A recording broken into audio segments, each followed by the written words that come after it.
Bem, na última sexta-feira, a OCB, a Organização das Cooperativas Brasileiras aqui no Mato Grosso do Sul, realizou um encontro que debateu, entre outros temas, o futuro da economia brasileira.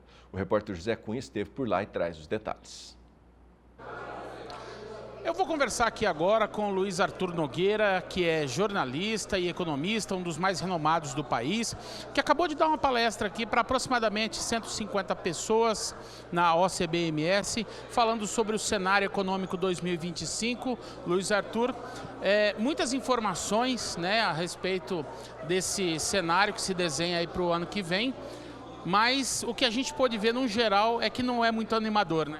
Olha, ele tem desafios, eu diria, né? Mas, curiosamente, como eu fiz várias enquetes interativas aqui, o que eu pude perceber é que dentro do cooperativismo, que é de fato um setor que tem protagonismo, o pessoal está otimista. Então, apesar dos desafios, apesar da inflação subindo, apesar da alta de juros, apesar de o Brasil crescer um pouco menos no ano que vem, ainda assim o cooperativismo está, na sua grande maioria, otimista que vai continuar crescendo num ritmo maior do que cresceu esse ano. O que mostra que o empresário, o empreendedor, o setor privado já entendeu que para crescer basta ele fazer uma boa gestão, se preocupar menos com Brasília e olhar mais para o próprio negócio.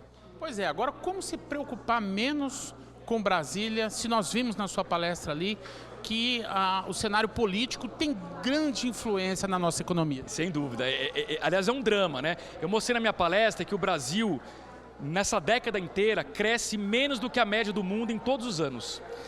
Vamos lembrar, o Brasil é uma das 10 maiores economias do mundo e cresce menos que a média do mundo. E por que isso? Porque o ambiente político atrapalha a economia. E que ambiente político é esse? É o Congresso Nacional, o Executivo e o Judiciário que não se entendem e brigam por poder.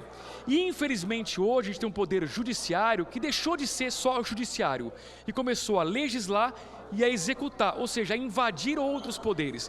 Isso gera um clima de insegurança jurídica que atrapalha os negócios e impede a economia de crescer ainda mais. Agora, atenção, Brasília atrapalha, mas não impede o Brasil crescer. Essa que é a boa notícia.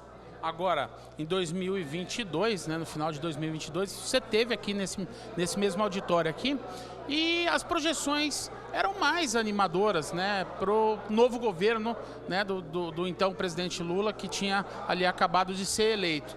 E você disse que naquela oportunidade que a autonomia do Banco Central seria um grande momento ali para que o Brasil pudesse desenhar aquele cenário de desenvolvimento que você falou aqui.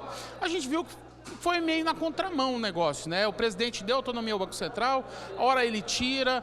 E como é que fica isso hoje? Essas projeções que você fez lá atrás, a gente vê que ela não se confirmou ou não foi como você esperava que fosse para esses 4 anos. Vamos dividir em duas partes.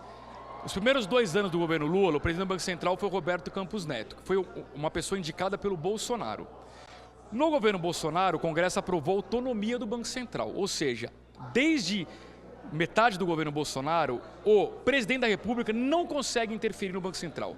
Então o que o Lula fez? Ele passou 2 anos criticando o Banco Central, criticando o presidente Roberto Campos Neto, mas ele não pôde intervir, porque o Banco Central é autônomo. Então o que o Roberto Campos Neto fez? No primeiro momento cortou juros, quando a inflação começou a subir, ele começou a subir juros. Agora vem a segunda parte da história, que vai acabar o mandato do Roberto Campos Neto e a partir de 1º de janeiro assume outro presidente do Banco Central, que é o Gabriel Galípolo, indicado pelo Lula. Ele também vai ter a mesma autonomia. A diferença é que ele vai ser indicado pelo Lula, não pelo Bolsonaro. E aí qual é a dúvida do mercado? Se ele de fato vai bater no peito e dizer o Banco Central é autônomo e eu não quero nem saber o que os políticos pensam, ou se ele vai dever favor a quem ele indicou, no caso, o presidente Lula.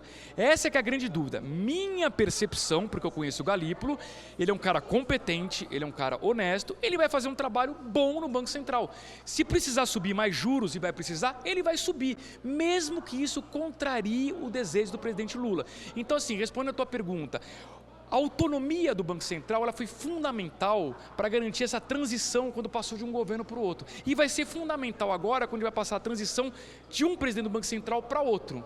Graças à autonomia, eu não vejo nenhum grande ruído no mercado. Agora, a gente viu que os próximos anos aí o Brasil vai crescer menos ainda do que vinha crescendo nos anos anteriores. dá para fazer uma projeção otimista, principalmente para o nosso setor do agronegócio, que é uma das principais motrizes desse nosso Brasil? Então, vamos lá. O Brasil vai crescer um pouco menos? Vai. Por quê? Porque os juros vão subir. A inflação está subindo, os juros vão subir, então só para a gente ter uma ordem de grandeza, o Brasil cresceu neste ano, nos últimos 2 anos, em torno de 3%, ano que vem vai crescer em torno de 2%. Então, cresce um pouco menos. Por quê? Porque os juros subiram. Agora, o agronegócio, ele é internacional. Então, ele vende para o Brasil, então é ruim que cresce menos? É ruim, mas ele exporta para o mundo inteiro. E eu mostrei também que o mundo mantém o crescimento no patamar de 3,2%, se não houver nenhum grande problema de guerra, nada disso, né? Então o mundo está comprador. E aí eu dei um dado muito importante para o agronegócio, que é um estudo da OCDE, mostrando que nos próximos 10 anos a demanda por alimentos vai crescer em média 1,3% ao ano. Então a demanda vai crescer 1,3% ao ano, enquanto a oferta de alimentos, a produção de alimentos vai crescer menos, 1,1%. Portanto, se a demanda vai crescer 1,3 e a oferta 1,1, vai faltar alimento, portanto o preço vai subir.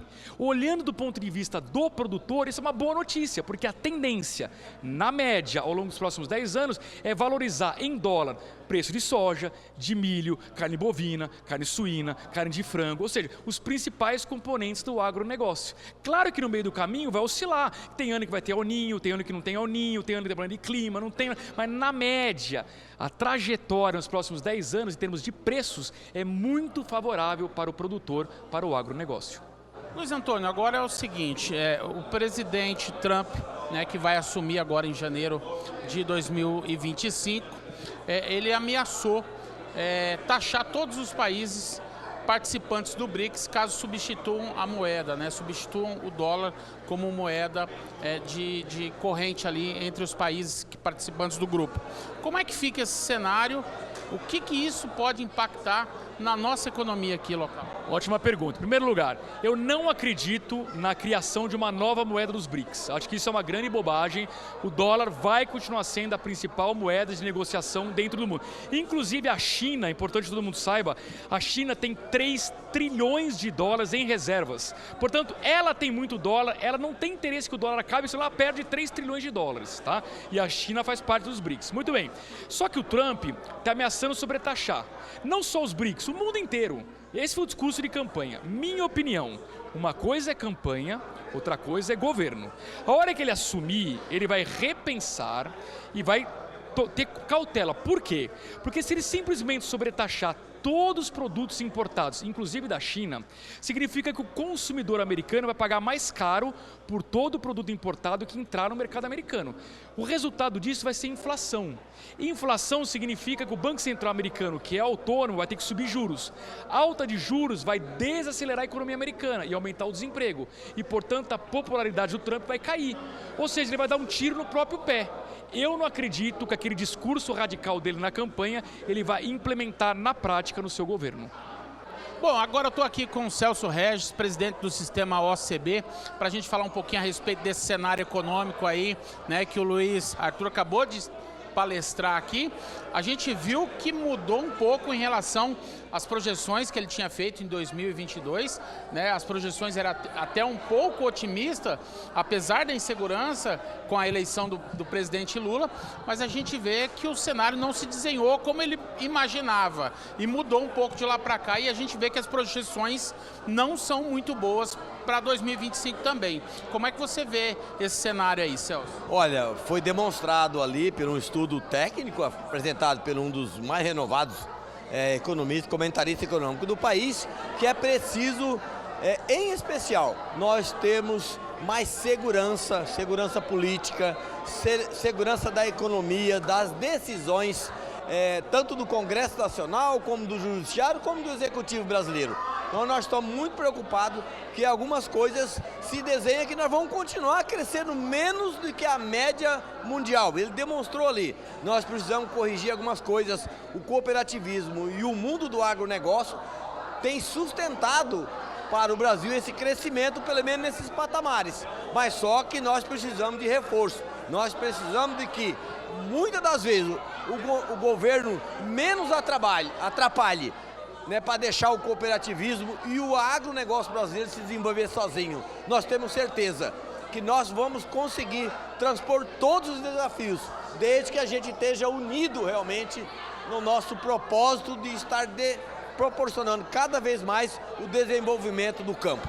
Agora, um ponto positivo que a gente pôde perceber aqui nessa palestra é que, apesar de todo esse cenário aí, o cooperativismo está muito otimista, né? 93%, né, das pessoas, dos cooperativistas que participaram aqui do evento, preveem aí um crescimento e acreditam num crescimento para os próximos anos aí. Isso é muito importante, né? Muito importante. Como o Luiz Arthur faz, né? Ele traz essa interação com a plateia. E a pesquisa ali dando um indicador de otimismo do cooperativismo em 93% dos dirigentes que estavam aqui, do Mato Grosso do Sul inteiro, eles compreendem que nós vamos estar melhor o ano que vem.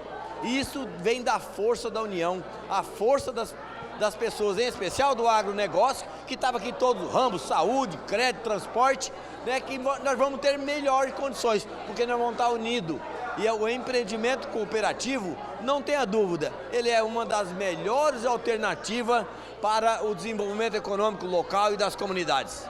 Tá certo, Celso. Obrigado então pela sua entrevista. Conversamos aqui com o Celso Regis, presidente do sistema OCB-MS, e também com o Luiz Arthur Nogueira, um dos economistas mais renomados do país aí, que falaram sobre as projeções para o cenário econômico em 2025. De Campo Grande, no Mato Grosso do Sul, José Cunha.